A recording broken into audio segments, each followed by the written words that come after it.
When someone asks you, how long does it take to get results? What do you say? And Well, more about what do you say, but more importantly, what do you think internally that you don't tell them? um, well, I think that's it's always good to have the context there. So if it's a brand, you're like saying a brand new. I don't have any data to look at. People are just Yeah, kind of roughly saying on prospecting call, asking how long until we get results. Things are not yeah. great, or we haven't started yet. That kind of thing.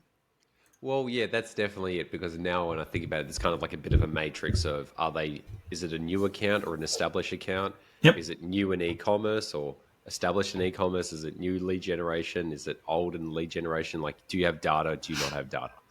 But Yeah. even from that, what would your gut feeling after all like your level of experience? When would you say people start getting either conversions or sales? What would you tell Yes. them? And then what would you intuitively go, this is what I think? Yeah. So don't take this as a clear heuristic, and everyone's always going to. This is always going to be the case, of course, because like we just said, there's going to be a lot of variables that are involved here, whether you have benchmarking data or not. But usually, the kind of sort of default answer is somewhere between 2 to 6 weeks. I think is pretty fair, depending on what we're doing. So Yeah. again, there's going to be a lot of nuance to that. Some cases might take longer. Some cases might be shorter. There is an element. Marketers may not want to believe this, but there is an element of luck. It's not always going to be the things that you're doing in the account. There are going to be market forces that impact performance for a business, and that's not always something you can control just by Yeah. setting a bid a certain way. Now, that doesn't mean it's all luck or mostly luck. Just know that there's always going to be an element of luck and also bad luck, right? So there could always be Yeah. you do everything right, and sometimes someone comes in, competitor swoops in, decides to sell it for 20, 30% lower. Maybe they're willing to compromise on margins because of that. But regardless, things are going to happen external to what you're doing. That always needs to be taken into account. So when you're given these expectations for yourself, if you're doing the account management, or if you're giving it to a client who you're managing the account or doing consulting for, I think it's always fair to always have those disclaimers in there. When you're talking anything statistics, it's going to be disclaimers. It's going to be the Yeah. past doesn't always predict the future. There's going to be external forces, etc. Very important to always keep that in mind. Mate, you sound like a pharmaceutical ad on American TV. How so? So, yeah, with all the disclaimers. Oh, So, it's actually an important thing to even note on that because I forget that some these clients have good and solid budgets. Budget is an important factor. So, beforehand, you've got to understand what's the approximate cost per click or CPM if it's Facebook on what you're going after. What do you think is a reasonable, like a conservative conversion rate? And then what the budget is. Because if you go, we've got a $1,000 budget, the cost per click is $10. Therefore, you're only going to get 100 clicks. That's correct, yeah.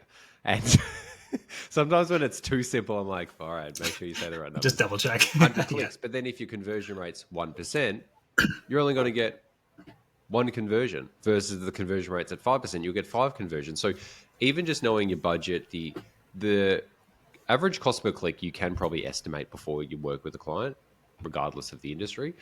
The approximate conversion rate, you can do that conservatively. For example, if it's lead generation going to a landing page, 5%. Lead generation going to a website, 2%. Uh, Google Ads going to an e-commerce website, 1.5%, maybe 1%, like playing real conservative. And with those numbers, you can start to reverse engineer based on a budget, Yep. how many leads you can get. But in terms of the Exactly. time frame, that will actually influence the time frame because the more data you get earlier on, the faster the learning window is. Yeah, there's an intuitive knowing to this. Don't you reckon, Corey? Like you just like, even though you're like, there's no heuristic to this, and like, don't take my word for it, but you kind of have this knowing. Like you kind of have a feeling deep down. Like for me, I'm like, if I don't see results in the first week, this is this is done. That's my approach. Because I'm First just like week, huh? in my yeah, dude, my head, I'm You just give like up I that set quick, up. huh? I'm like I set it up perfect. I've got the right strategies. I've been doing this for like, and it's also just recognizing that every agency or specialist you work with, they have their own flair and their own way. Like I have a very specific way I do it that works for like 95% of the businesses I work with and makes them a bunch of money.